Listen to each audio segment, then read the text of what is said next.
खबर आपको दे दे, आज आएगी राजस्थान बीजेपी की दूसरी लिस्ट। कल सीसी की बैठक में नामों पर मुहर लगी है और राजस्थान की बाकी 10 सीटों पर मंथन किया गया है। 10 में से 8 सीटों पर सीसी में सहमति बनी है और 2 सीटों पर आलाकमान पर फैसला छोड़ा गया है। दौसा और करौली धौलपुर सीट पर अभी भी पेच फंसा हुआ है।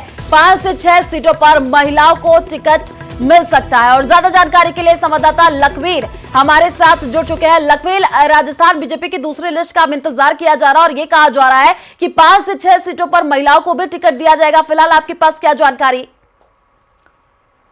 जी, निश्चित रूप से कल देर रात तक भारतीय जनता पार्टी के केंद्रीय मुख्यालय में केंद्रीय चुनाव समिति की बैठक हुई, जिसमें राजस्थान की शेष 10 सीटों पर मंथन किया गया और फाइनल मुहर उस पर लगी। हालांकि सभी 10 सीटों पर चर्चा हुई, लेकिन 8 सीटें क्लियर हुई थी और 2 सीटों पर अंत तक सहमति नहीं बनी थी। ऐसे में केंद्रीय चुनाव समिति पर ही फैसला छोड़ा गया है उन 2 सीटों को लेकर भी, क्योंकि दोनों सीटों पर पहले फेज में चुनाव है। ऐसे में अब पार्टी आलाकमान को फैसला करना है कि उन दोनों सीटों पर कौन प्रत्याशी होगा, क्योंकि दौसा और करौली धौलपुर वो दोनों ऐसी सीट है जहां पर स्पष्ट सहमति की स्थिति नहीं बन पाई थी, क्योंकि दावेदारों की स्थिति ज्यादा है। ऐसे में ये तय करना कि कौन ऐसा प्रत्याशी हो जो जिताऊ साबित हो, इसको लेकर अब अंतिम दौर तक मंथन का दौर जारी है। हालांकि भारतीय जनता पार्टी शेष बची सीटों पर आज अपनी सूची जारी कर सकती है। किसी भी समय इन तमाम शेष बचे उम्मीदवारों को लेकर सूची जारी कर दी जाएगी, जिसमें राजस्थान की 10 सीटों में से 6 सीटें ऐसी हैं जो कि पहले फेज के चुनाव में शामिल हैं। ऐसे में कौन वो प्रत्याशी होंगे जिन्हें बीजेपी अपना उम्मीदवार बनाएगी, ये देखने वाली बात है, क्योंकि पार्टी आलाकमान ने ये तय किया है कि नए चेहरे चुनावी मैदान में उतारे जाएं और बिल्कुल लखवीर, और बीजेपी मिशन 25 पर अब जुटी हुई है राजस्थान के लिहाज से, क्योंकि एक एक सीट पर चिंतन मंथन किया जा रहा है और जिताओ टिकाऊ कैंडिडेट पर ही भरोसा बीजेपी जता रही है। आप नजर बना करके रखिए, आगे आपसे अपडेट लेंगे। फिलहाल शुक्रिया तमाम जानकारी साझा करने के लिए। और कांग्रेस ने राजस्थान के लिए लोकसभा उम्मीदवारों की तीसरी लिस्ट जारी कर दी है और तीसरी लिस्ट में केवल 2 सीटों पर उम्मीदवार घोषित किए गए हैं, जबकि नागौर सीट हनुमान बेनीवाल की पार्टी आरएलपी के लिए गठबंधन में छोड़ी है। आपको बता दें कि करौली धौलपुर सीट से पूर्व मंत्री भजनलाल जाटव को और जयपुर ग्रामीण से अनिल चोपड़ा को उम्मीदवार बनाया गया है। कांग्रेस अब तक 3 बार 17 सीटों पर अपने उम्मीदवार उतार चुकी है, जबकि 2 सीट गठबंधन में छोड़ चुकी है। अब 6 सीटों पर उम्मीदवारों की घोषणा होना बाकी है और इससे पहले सीकर सीट सीपीएम के लिए गठबंधन में छोड़ चुकी है।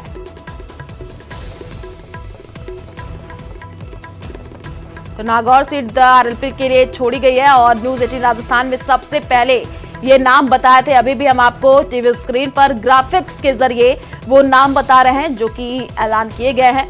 और देखिए, ये नाम टीवी स्क्रीन पर आप देख रहे हैं और साथ ही साथ अब ये कहा जा रहा है कि जल्द ही आने वाले दिनों में और भी जो चिंतन मंथन किया जा रहा है उसको लेकर के कई बड़े चौंकाने वाले नाम सामने आ सकते हैं।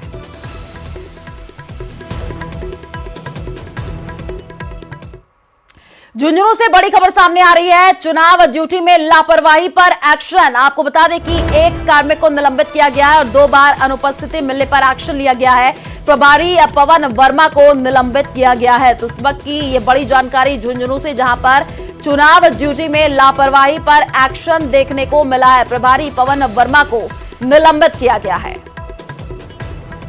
और कांग्रेस नेता पूर्व मंत्री ममता भूपेश ने बीजेपी पर जमकर के निशाना साधा। ममता भूपेश ने कहा कि रामनवमी आने वाली है और वनवास तो सिर्फ 14 वर्ष का था, लेकिन दौसा में कांग्रेस को 15 वर्ष का वनवास हो गया है। अब इस वनवास को तोड़ना है। ऐसे में पार्टी आलाकमान जिसे भी टिकट देकर के भेजे उसे जी जान से जिताना है। साथ ही ये भी कहा कि कार्यकर्ता 2 तरह के होते हैं। एक वह होते हैं जिनके मन में वफादारी होती है, वह रामचंद्र होते हैं, अपने आप को भगवान राम के वंशज मान सकते हैं, और दूसरे कार्यकर्ता वो होते हैं जिनके मुंह में राम और बगल में छुरी होती है। आने वाली है बहुत जल्दी। वनवास तो 14 वर्ष का था, अपने यहाँ तो कांग्रेस को लोकसभा में 15 वर्ष का वनवास हो गया। इसलिए आप सब लोग कमर कस लीजिए कि इस वनवास को तोड़ना है और हमें हमारे प्रत्याशी को, जो हमारे नेता आदरणीय खड़गे जी, सोनिया गांधी जी और राहुल गांधी जी जिसको भी तिलक लगा के हमारे कांग्रेस पार्टी का प्रत्याशी बना के भेजेंगे, हमको उसके गले में माला पहना के उसको भारी बहुमत से यहाँ से जिता के एक बार राजस्थान के अंदर दिखाना है कि कांग्रेस का कार्यकर्ता दौसा लोकसभा क्षेत्र का बहुत सक्रिय है।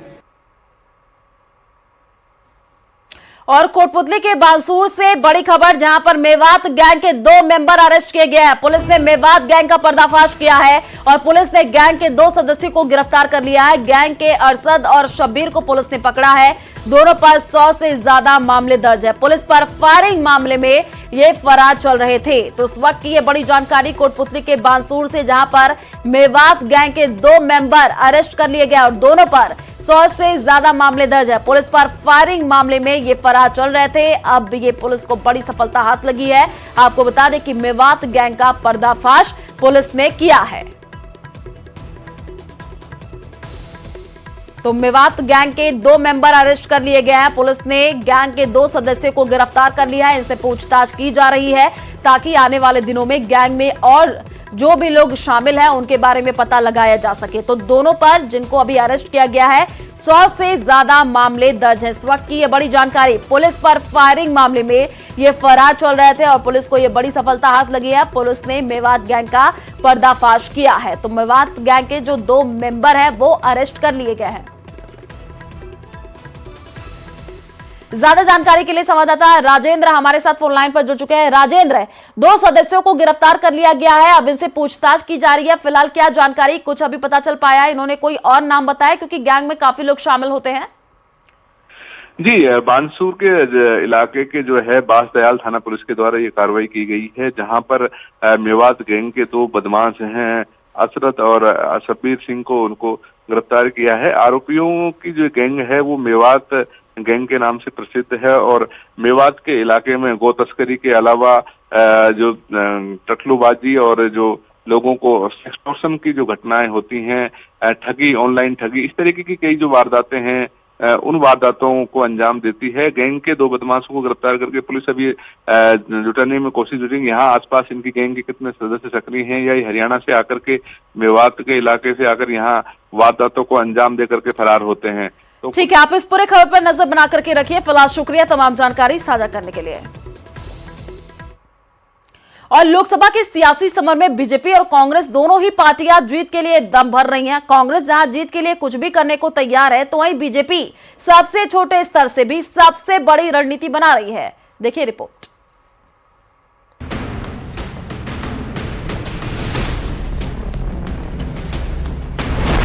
मिशन 25 के लिए हर रणनीति तैयार।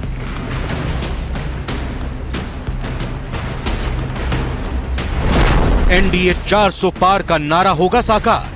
की बार एनडीए सरकार 400 पार। 100 दिन के काम दिलाएंगे बड़ा मुकाम। महिला शक्ति करेगी 25 का बेड़ा पार। बीजेपी के बारे में कहा जाता है कि वो एक चुनाव जीतने के तुरंत बाद अगले चुनाव की तैयारियों में जुट जाती है और इसकी यही खूबी उसे एक के बाद एक कामयाबी भी दिलाती है। राजस्थान विधानसभा चुनाव में जीत के बाद बीजेपी लोकसभा चुनाव की तैयारियों में जुट गई थी और आधी आबादी के ख्याल के साथ बीजेपी अपने हर काम को भी जमीन पर उतारकर फैसले ले रही है। राजस्थान में पेट्रोल डीजल पर देश की सबसे ज्यादा वैट दरों का मामला विधानसभा चुनाव में एक बड़ा मुद्दा था। ऐसे में भजनलाल सरकार पर सत्ता में आते ही वैट कम करने का दबाव था। लोकसभा चुनाव की घोषणा और आदर्श आचार संहिता लगने से ऐन पहले मुख्यमंत्री भजनलाल शर्मा ने वैट कम कर अपनी मंशा जता दी है।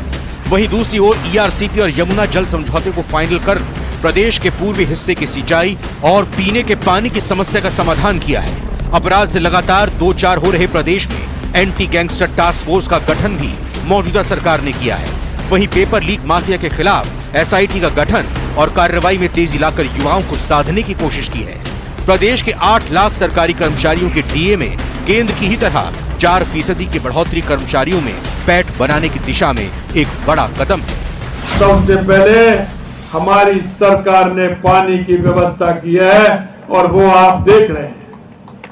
हमने ERCP से 21 जिलों के लिए पानी की व्यवस्था की है, जिसमें हर जिले को पीने के लिए पानी मिलेगा और 2,80,000 हेक्टेयर सिंचाई के लिए भी उसमें पानी मिलेगा। हमने काम प्रारंभ कर दिया है, हमारे अधिकारी लग गए हैं। जमीन ग्रहण का कार्य हमने प्रारंभ कर दिया है, क्योंकि भाई बांध बनेगा। कांग्रेसी तो ऐसे कहते हैं कि कागज की नाव बनाइए और चालू कर दीजिए। ये संभव होता है क्या? होता है क्या? लेकिन हमसे ये विश्वास हम दिलाते हैं आपको, हमने काम प्रारंभ किया है। शिलान्यास भी हम ही करेंगे, उद्घाटन भी हम ही करेंगे। बीजेपी को अच्छी तरह पता है कि मिशन 400 के लिए राजस्थान में बड़ी जीत कितनी जरूरी है और राजस्थान की 25 सीटें बीजेपी के लिए वरदान साबित होंगी। और यही वजह है कि सीएम भजनलाल शर्मा दिन रात बस लोकसभा चुनाव में जीत के लिए अपनी रणनीति का ब्लूप्रिंट तैयार कर रहे हैं, क्योंकि ये अंदाजा सभी को है कि इस बार राहें आसान नहीं होगी। बीजेपी हर मोर्चे पर खुद को विजयी साबित करने में जुटी है। एक तरफ शक्ति पर संघर्ष चल रहा है, तो दूसरी ओर महिला शक्ति को भी साथ लेकर सभी 25 सीटें जीतने की कवायद चल रही है। राहुल गांधी के शक्ति पर दिए बयान के बाद भी पीएम मोदी ने साफ कर दिया था कि उनके लिए नारी शक्ति से बढ़कर कुछ नहीं है। इंडिया अलायंस ने अपना घोषणा पत्र शक्ति को खत्म करने के लिए किया है। मैं इस चुनौती को स्वीकार करता हूं और मैं इन शक्ति स्वरूपा माताओं बहनों की रक्षा के लिए जान की बाजी लगा दूंगा। लोकसभा चुनाव में भयंकर जीत के बाद बीजेपी अपना परिवार भी लगातार बढ़ा रही है। कांग्रेस नेता हाथ का साथ छोड़कर बीजेपी का दामन थाम रहे हैं और जीत का दम भर रहे हैं।